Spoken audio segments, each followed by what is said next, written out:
और खबरों की तफसील इस वक्त बड़ी खबर आ रही है श्रीनगर से। श्रीनगर में 177 कश्मीरी पंडित टीचरों का तबादला। देही इलाकों से सेंट्रल श्रीनगर किया गया तबादला। हालिया टारगेट किलिंग के वाकयात के बाद उठाया गया कदम। कश्मीरी पंडित वादी से जम्मू तबादले की मांग कर रहे थे। हुकूमत ने श्रीनगर शहर के महफूज मुकामात पर इनका तबादला किया। कश्मीर के दीगर अजला में भी महफूज मुकामात पर किया गया कश्मीरी पंडित टीचरों का तबादला। तो बड़ी खबर इस वक्त आ रही है, श्रीनगर में 177 कश्मीरी पंडित टीचरों का तबादला किया गया है। देही इलाकों से सेंट्रल श्रीनगर इनका तबादला किया गया है। हालिया टारगेट किलिंग के वाकयात के बाद उठाया गया कदम। कश्मीरी पंडित वादी से जम्मू तबादले की मांग कर रहे थे। हुकूमत ने श्रीनगर शहर के महफूज मुकामात पर तबादला किया है। कश्मीर के दीगर अजला में भी महफूज मुकामात पर किया गया कश्मीरी पंडित टीचरों का तबादला।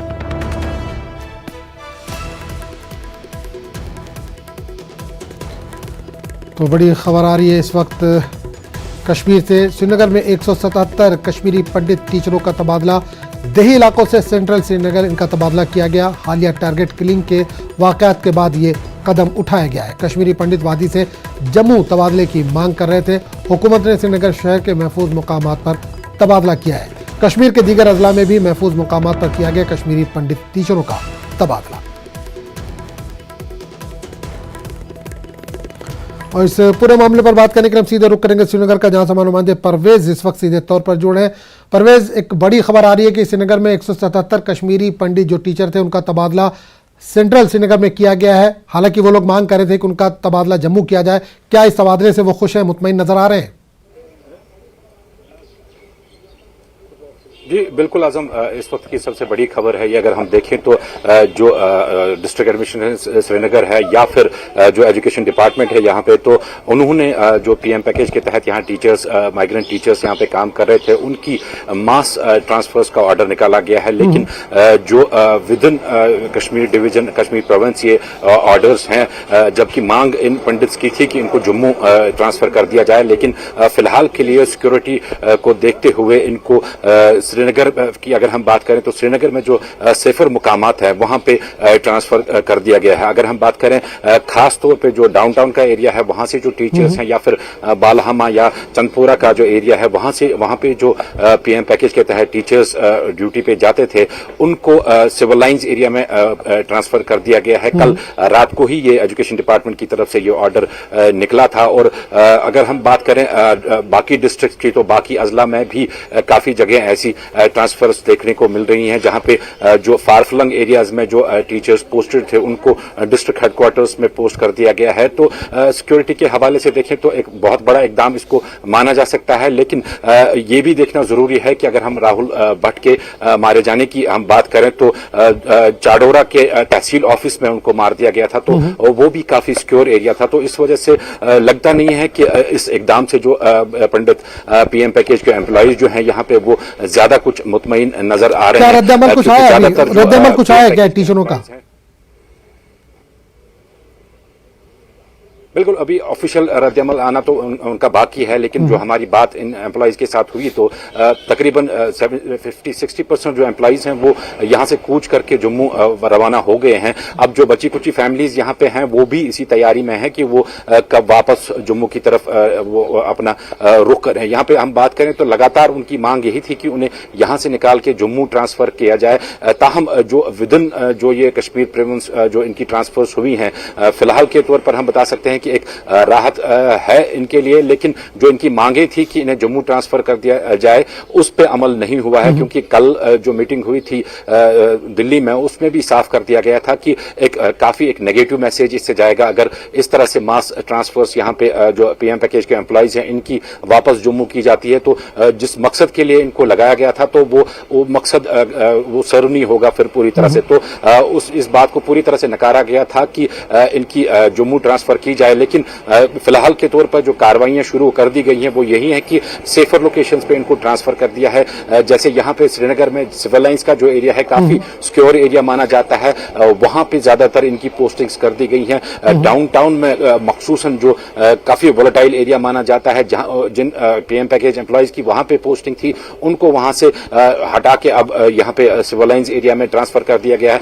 ऐसा ही ऑर्डर हमने डिस्ट्रिक्ट अनंतनाग में भी देखा। ऐसा ही ऑर्डर डिस्ट्रिक्ट बडगाम में भी देखने को मिला है और उम्मीद की जा सकती है। परवेज एक सवाल आपसे ये करना चाहूंगा कि ये जो टीचरों की बात हुई पीएम पैकेज के तहत जो टीचर वहां पर थे, तैनात थे, उनका ट्रांसफर सेफर मुकामात पर किया गया। जो दूसरे मुलाजमीन है, दूसरे शोबों में काम करते हैं, क्या उनका भी ट्रांसफर हो रहा है या क्या उनका भी कोई इस तरह का ऑर्डर आया या सर्कुलर निकलने वाला है? जी आजम, फिलहाल तो सिर्फ जो टीचर्स हैं पीएम पैकेज के तहत या जो एजुकेशन डिपार्टमेंट में काम कर रहे हैं उनकी ट्रांसफर्स का ऑर्डर अभी तक आया है, लेकिन उम्मीद ये की जा रही है कि जो बाकी जो मुलाजिमीन हैं जो सेंसिटिव एरियाज में काम कर रहे हैं पीएम पैकेज के तहत, तो उनकी ट्रांसफर के ऑर्डर्स भी बहुत जल्दी निकल सकते हैं, क्योंकि डिविजनल कमिश्नर ने कुछ दिन पहले ही जो पूरी डिटेल्स हैं ऐसे एम्प्लॉयज की, उनकी डिटेल्स मांगी थी और उन्होंने उस टाइम भी साफ कर दिया था कि जितने भी ऐसे मुलाजिमीन हैं जो वॉलेटाइल एरियाज में ड्यूटी दे रहे हैं उनको सेफर मुकामात पर ट्रांसफर कर दिया गया। फिलहाल के लिए जो एजुकेशन डिपार्टमेंट में जो मुलाजमीन काम कर रहे हैं उनकी ट्रांसफर्स के ऑर्डर्स आए हैं। खासतौर श्रीनगर में 177 के करीब जो है टीचर्स, उनको ट्रांसफर कर दिया गया है। तो उम्मीद की जा सकती है कि जो बाकी जो एरियाज में जो वॉलेटाइल मुलाजमीन जो वॉलेटाइल एरियाज में काम कर रहे हैं उनकी ट्रांसफर के ऑर्डर्स भी बहुत जल्दी निकलेंगे। जी आजम, बिल्कुल। एक चीज और यहाँ पर जाना चाहूंगा कि लगातार हम देख रहे हैं कि वहां से पलायन या वहां से हिजरत करने के लिए लोग मजबूर हैं। एयरपोर्ट पर भी हम देख रहे हैं काफी तादाद में जो लोग हैं वो जम्मू की तरफ निकल रहे हैं, प्राइवेट गाड़ियों से भी निकल रहे हैं। तो क्या हुकूमत की तरफ से कुछ इस तरह के इकदाम नहीं किए जा रहे हैं, या इंतजामिया का क्या कुछ कह रहा है, इनको रोकने के लिए कोई कदम नहीं उठाया जा रहा है? जी बिल्कुल आजम, जैसा मैं पहले भी कह रहा था कि ऑलमोस्ट 50 to 60% जो फैमिलीज हैं यहाँ पे वो यहाँ से माइग्रेट करके वापस जम्मू चली गई हैं। हालांकि न सिर्फ जो जिला इंतजामिया है या जो एडमिनिस्ट्रेशन है यहाँ पे वो लगातार कोशिश कर रहे हैं कि जो ये जा रहे हैं उनको रोका जाए, बल्कि जो सिविल सोसाइटी है यहाँ पे, सिविल सोसाइटी में भी काफी इसमें बढ़ चढ़ के जो उन्होंने रोल अपना प्ले किया है। कल जो जुम्मे का दिन था यहाँ पे और जो जुम्मे की नमाज पे जो खुतबे हुए उनमें कई जगहों पे ये इस बात का जिक्र किया गया कि जो माइनॉरिटीज है यहाँ पे उनको किस तरह से सिक्योर किया जाए और पूरा जो मेजॉरिटी कम्युनिटी का जो सपोर्ट है उनको बताया गया कि उनका सपोर्ट उनके साथ है। तो काफी मसाजिद से ऐसी इतलात कल भी मौसूल हुई थी। तो लगातार कोशिश यही चल रही है कि जिस तरह की सिचुएशन 90s में बनी थी उस तरह की सिचुएशन इस बार ना बने। ताहम ये बात भी जेर गौर है कि जो 90s में सिचुएशन थी उसके चलते उससे वर्स्ट इस प्रेजेंट सिचुएशन को माना जा सकता है, क्योंकि उस टाइम इस हद तक भी टारगेट किलिंग्स नहीं होती थी जितनी आज के दौर में जो है टारगेट किलिंग्स होती हैं। और जो अगर हुकूमत की बात करें, हम जो लगातार ये दावा कर रहे थे कि एक सिक्योर एटमॉस्फेयर यहाँ पे लोगों को दिया जाएगा, चाहे वो मुकामी आबादी हो या फिर जो पीएम पैकेज के तहत जो एम्प्लॉयज यहाँ पे काम कर रहे हैं, उसमें सरकार अभी तक नाकाम दिखाई दे रही है, नाकाम उसमें नजर आ रही है। हालांकि दावे तो बहुत किए जा रहे हैं। जैसा कि मैंने पहले भी कहा था कि अगर हम बात करें जब राहुल भट्ट की जो मौत हुई तो उसके बाद तकरीबन 15-20 दिन के बाद जो है विजय कुमार और रजनी बाला की हत्या कर दी गई। तो इस दौरान काफी एक बड़ा गैप था, टाइम था जिसमें सिक्योरिटी के इंतजाम उठाए जा सकते थे या फिर कम से कम रजनी बाला को एक सेफर मुकामात पे ट्रांसफर किया जा सकता था, लेकिन ऐसा जो इंतजामिया है उन्होंने किया नहीं, जिसकी वजह से कोई एक और जान वहां पे जाया हो गई। तो ऐसे में जरूर ये सवालात उठते हैं कि आखिर सिक्योरिटी के हवाले से आगे किस तरह के इंतजाम किए जाएंगे, ताकि अगर हम सिविल लाइंस एरिया की ही बात करें जहां पे अब इनको पोस्ट किया जाता है वहां पे भी ये सिक्योर फील करें। जी आजम, बिल्कुल टारगेट किलिंग की बात है, जाहिर सी बात टारगेट किलिंग का शिकार है ये जो कश्मीरी पंडित है या पीएम पैकेज के तहत जो काम कर रहे थे। लेकिन गुज़िश्ता दिनों अगर हम देखें तो कई जो गैर मुकामी लोग हैं वहाँ पर मजदूर खासकर उनको भी निशाना बनाया जा रहा है। अभी गुज़िश्ता दिनों हमने देखा कि ईंट भट्टा पे काम करने वाले एक मुलाजिम को, जो वहाँ पर काम करने वाला मजदूर था, उसको मारा गया। इसके अलावा कल भी हमने देखा कि जो स्कूल में काम करने वाले राजस्थान के कुछ मजदूर थे उनको भी ग्रेनेड से निशाना बनाया गया, 2-3 उसमें जख्मी हुए। तो क्या एक माहौल ख़राब करने की कोशिश की जा रही है? बिल्कुल आजम, इसको उस तरह से भी ताबीर किया जा सकता है कि जो मिलिटेंट्स हैं उनकी मंशा है कि इस तरह के जो वाक़ात हैं उनको रोनुमा किया जाए, क्योंकि अगर हम बात करें जो मिलिटेंसी में एक शिफ्ट हुआ है, जो पहले मिलिटेंसी हुआ करती थी आज की मिलिटेंसी उससे काफ़ी डिफरेंट है। पहले बहुत बड़े पैमाने पे जो है हमले किए जाते थे, अब OGWs को इन्वॉल्व करके जो छोटे छोटे जो वर्कर्स होते हैं OGWs उनको इन्वॉल्व करके उनको पिस्टल्स या फिर ग्रेनेड्स दिए जाते हैं और वो अपना अपनी कार्रवाई अंजाम दे देते हैं। तो ये जो शिफ्ट हुआ है मिलिटेंसी का, इस के चलते जो है सिक्योरिटी फोर्सेस के लिए काफी चैलेंजेस बढ़ गए हैं। अब यहाँ पे उनको भी जो अपनी स्ट्रैटेजी है उसको चेंज करके ऐसे इकदाम उठाने चाहिए कि जो ये कार्रवाइयां अंजाम दे रहे हैं। हमने अक्सर देखा है कि ऐसे जो वाक़ात पेश आते हैं इसमें मास्टरमाइंड तो एक होता है, लेकिन जो ये कार्रवाई अंजाम देता है उसके बारे में बहुत कम जो पुलिस को जानकारी रहती है। परवेज, मैं आपको यहाँ पर रोकना चाहूंगा। तस्वीरें नाज़रीन हम आपको जो दिखा रहे थे वो तस्वीर जम्मू की तस्वीर है, जो वहां पर लोग सड़कों पर निकले, जो कश्मीरी पंडित है खासकर वो सड़कों पर निकले और एहतजाज कर रहे हैं। उनका ये उनकी ये मांग है कि जो कश्मीर में टीचर हैं या जो पीएम पैकेज के तहत वहां पर मुलाजमीन हैं उनको अपने मुकाम या जम्मू शिफ्ट किया जाए, ताकि जिस तरह के वाक़यात टारगेट किलिंग हो रही है उससे वो बच सके। तो जम्मू का ये नज़ारा आप देख पा रहे हैं, बड़ी तादाद में कश्मीरी पंडित या पीएम पैकेज के तहत काम करने वाले जो मुलाजमीन हैं उनके अहल खाना है सड़कों पर निकले हैं और उनकी ये मांग है कि जो भी वादी में तैनाती की गई है उनको जम्मू मुंतकिल किया जाए। तो परवेज हमारे साथ जुड़े। परवेज, जैसा कि हम बात कर रहे थे कि 177 टीचरों का ट्रांसफर किया गया सिफर मुकामात पर, लेकिन जम्मू की तस्वीरें हमारे पास आ रही हैं जिसमें यह कहा जा रहा है कि लगातार इनकी मांग है कि इनको जम्मू शिफ्ट किया जाए, जो भी वहां पर पीएम पैकेज के तहत काम कर रहे हैं लोग उनको जम्मू शिफ्ट किया जाए। परवेज।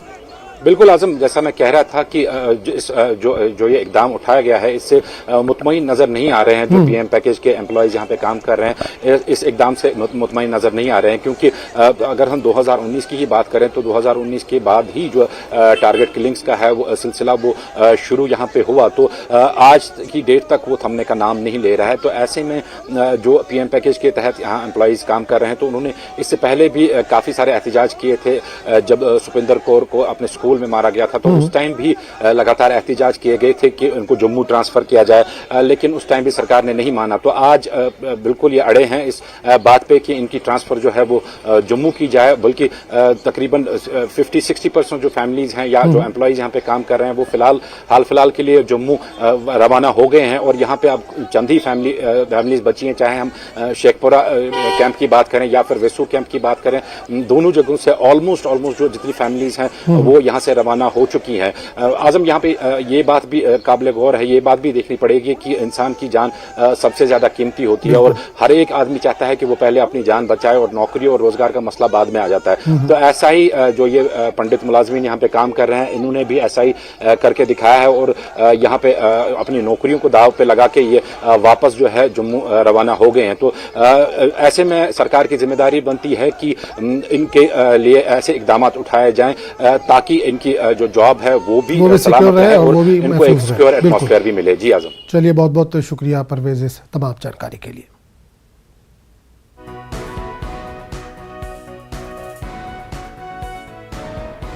फिलहाल वक्त हो चला छोटे से ब्रेक का। ब्रेक के बाद हम फौरन हाजिर होते हैं। अनंतनाग के कपरन वेरीनाग इलाके में गुज़िश्ता रात हुए इनकाउंटर में हिजबुल मुजाहिदीन का कमांडर निसार खांडे को मार गिराया गया। तफसीलात के मुताबिक फौज और जम्मू कश्मीर पुलिस ने इलाके में मिलिटेंटों की मौजूदगी की एक मुसद्दका इतला के बाद कपरन के इस इलाके का मुहासरा किया और दोनों अतराफ से गोलियों के तबादले के बाद इनकाउंटर शुरू हुआ।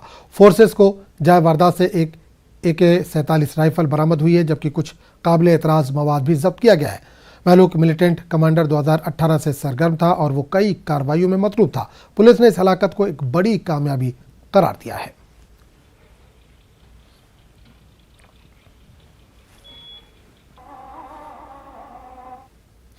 जम्मू कश्मीर के शोपियां में ग्रेनेड धमाका हुआ है। धमाके में 3 गैर मुकामी अफराद जख्मी हुए, जिनका इलाज जारी है। जख्मी मजदूरों का ताल्लुक राजस्थान से बताया जा रहा है। वाकया अगलर जैनपुरा इलाके का है।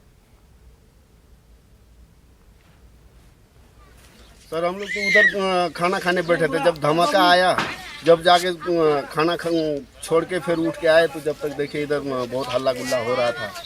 वो फिर यहाँ से जाके फिर सो गए डर से, तो कलेजा हिलने लगा, कांपने लगे डर से।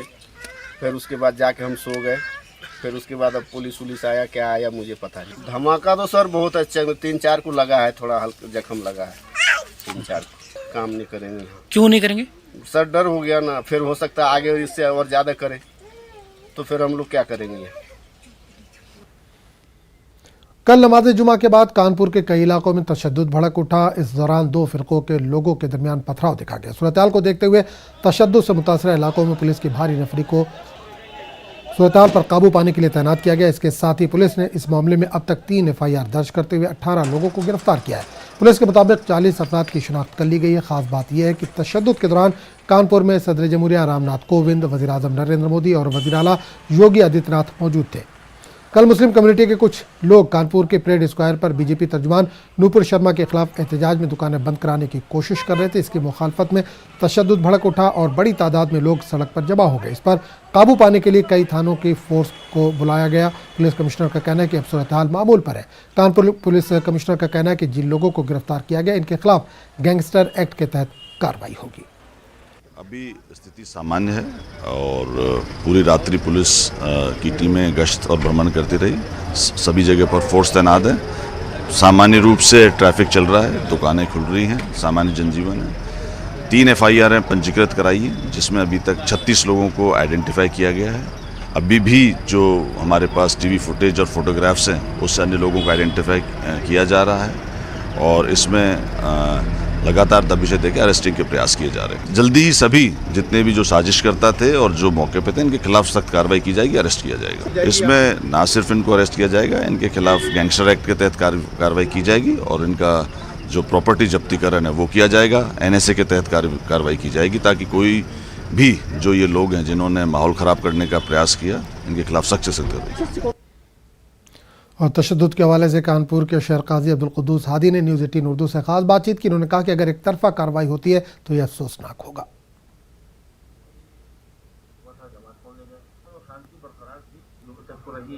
कोई मामला नहीं था और ना ही कोई ऐसी चीजें नजर आ रही थी जिससे कोई उम्मीद रखी जा सके। बंदी थी और लोग जो जुमा था जमात पढ़ने गए। नई सड़क पर 2 मस्जिदें हैं, नमाज पढ़ के निकले तो उसके पड़ोस में संदेश्वर कहता है 5 लोगों ने जहाँ झगड़ा इंतशार पैदा हुआ। हालांकि पुलिस प्रशासन ने उसको। और इस पूरे मामले पर बात करने के लिए हम सीधे रुख करेंगे कानपुर का, जहां सामान्य संदीप सविता इस वक्त जुड़े। संदीप, सुबह हमने जब बात की थी तो हालात नॉर्मल तो थे लेकिन दुकानें वगैरह नहीं खुल रही थी। अब किस तरह का माहौल आप वहां पर देख पा रहे हैं कानपुर में?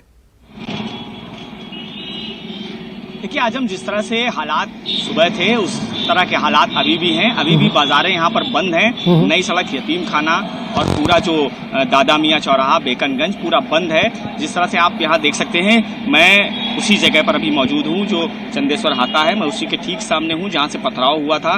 और दूसरी तरफ ये यहाँ पर लोग जो है अभी भी सड़क पर खड़े होकर जमावड़ा लगाए हुए हैं। लेकिन दूसरी तरफ आप ये भी देख सकते हैं कि सड़क की दूसरी तरफ जहाँ पर आम दिनों में चहल, क्योंकि यहाँ पर ये स्टेशन रोड है, यहाँ पर आम दिनों में चहल पहल रहती है, लेकिन यहाँ पर बिल्कुल आप देख सकते हैं इस तरफ रोड पे मैं दिखाना चाहूंगा बिल्कुल सन्नाटा है। कुछ ही वाहन यहाँ पर नजर आ रहे हैं। इधर से ही पथराव शुरू हुआ था और इस तरफ से, दोनों तरफ से पथराव जब शुरू हुआ था उसको लेकर एक पुलिस की एक चीज नाकामी ये नजर आई है कि जो खुफिया तंत्र था, यानी कि जब सोशल मीडिया पर वो मैसेज वायरल हो रहे थे, लगातार जारी किए जा रहे थे कि बंदी है, उसके बाद भी जो है किसी ने उस संज्ञान नहीं लिया, उस तंजीम से संपर्क नहीं किया कि बंदी को किस तरह से किया जाएगा, कि जुलूस निकाला जाएगा, क्या किया जाएगा। और हालांकि यहाँ पर PSC का भारी जो बल जो है तैनात किया गया है।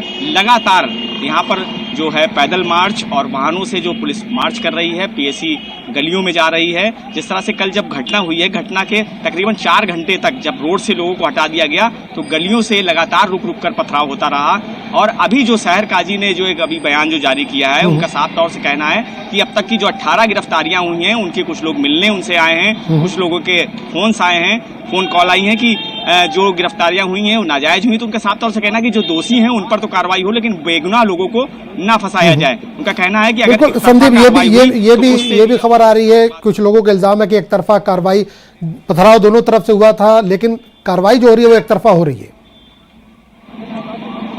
जी बिल्कुल, शहर काजी के साफ तौर से यही कहना है कि अभी तक जो गिरफ्तारियां हुई हैं वो केवल एक तरफ से गिरफ्तारियां हुई हैं, दूसरी तरफ से गिरफ्तारी नहीं हुई है। उनका कहना है कि एक तरफा कार्रवाई ना हो, उससे उन्हें धक्का लगेगा। हालांकि उन्होंने ये भी कहा है कि प्रशासन से उन्होंने बात की है और क्योंकि आज कानपुर में यहाँ जहाँ पर ये जगह है, यहाँ से तकरीबन 1 किलोमीटर के पास राष्ट्रपति रामनाथ कोविंद का भी कार्यक्रम है, वो 11 बजे तकरीबन 11:15 बजे शुरू होगा। हो सकता है कि उसके बाद पुलिस कुछ एक्टिव हो और गिरफ्तारियां तेज करे। जी यादव। चलिए संजीव, बहुत बहुत शुक्रिया इस तमाम जानकारी के लिए।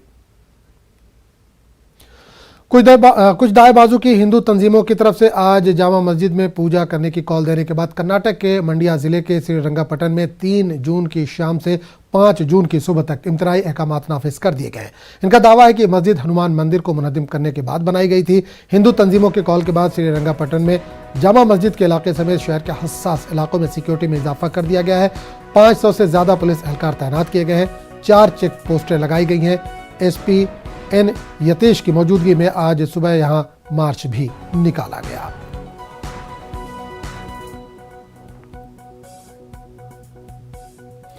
स्वामी अभिमुक्तेश्वर नंद को घर में नजरबंद कर दिया गया। स्वामी अभिमुक्तेश्वर नंद वाराणसी के ज्ञानवापी मस्जिद में पूजा का ऐलान किया था। संतों ने आज ज्ञानवापी मस्जिद में उस जगह पर पूजा करने की बात कही थी जहां मुबैना तौर पर शिवलिंग होने का दावा किया जा रहा है, लेकिन मामला अदालत में जेर इल्तवा होने का हवाला देते हुए इंतजामिया ने संतों को पूजा करने की इजाजत नहीं दी। स्वामी अभिमुक्तेश्वर नंद पूजा की इजाजत नहीं मिलने पर वो घर में ही धरने पर बैठ गए हैं। आप न्याय करिए, आप विचार करिए, आपको जो उचित लगे वो निर्णय दीजिए। हम बाध्य हैं, तुम फ्रेम में आ रहे हो, दी है कि जो न्यायालय का निर्णय होगा हम मानेंगे, लेकिन न्यायालय का निर्णय जाने कब होगा, तब तक क्या भगवान भूखे और प्यासे रहेंगे? कि न्यायालय का आदेश इसलिए रोक रहे हैं। वो न्यायालय का आदेश है, वो कह रहे हैं कि अनुमति नहीं है, इसलिए हम ये पुनर्विचार याचिका प्रस्तुत किए हैं। इस पुनर्विचार याचिका का कोई जवाब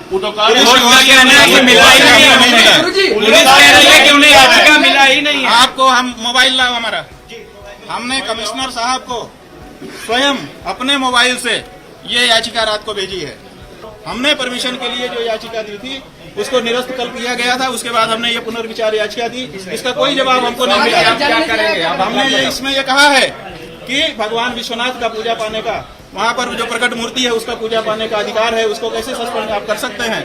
इस बात का जवाब वाराणसी के प्रशासन पुलिस की ओर से हमको नहीं मिला है और हमको रोका भी जा रहा है। तो क्या इस भारत देश में हमारे भगवान को भूखा और प्यासा रखा जाएगा? तो अब हम पूजा की थाली लेकर के पूजा के लिए निकल चुके, तो अब हम कैसे भोजन करेंगे?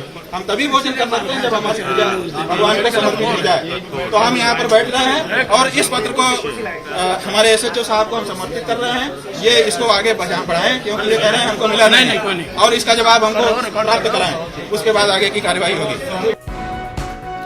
हैदराबाद में नाबालिग लड़की की इज्तिमाई इस्मत रेजी के मामले में पुलिस ने एक और मुलजिम को गिरफ्तार किया है। पुलिस ने कल एक मुलजिम को गिरफ्तार किया था। अब तक इस मामले में 2 मुलजिमीन गिरफ्तार किए गए हैं। पुलिस के मुताबिक इस मामले को 5 मुलजिमीन ने अंजाम दिया है। पुलिस को अभी मजीद 3 मुलजिमीन की तलाश है।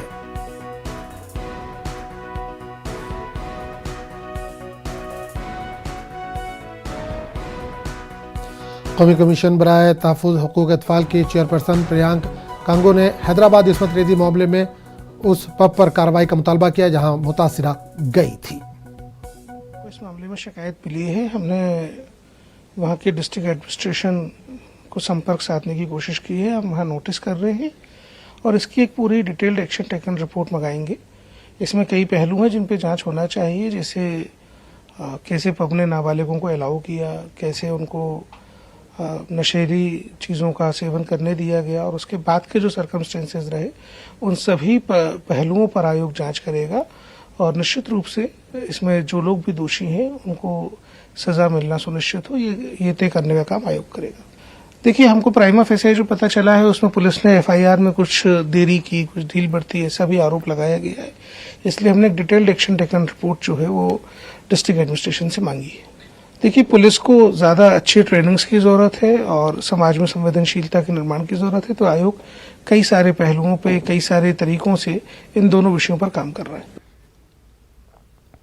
तो इस बुलेटिन में फिलहाल इतना ही। अगले बुलेटिन में आपसे फिर मुलाकात होगी। आदाब।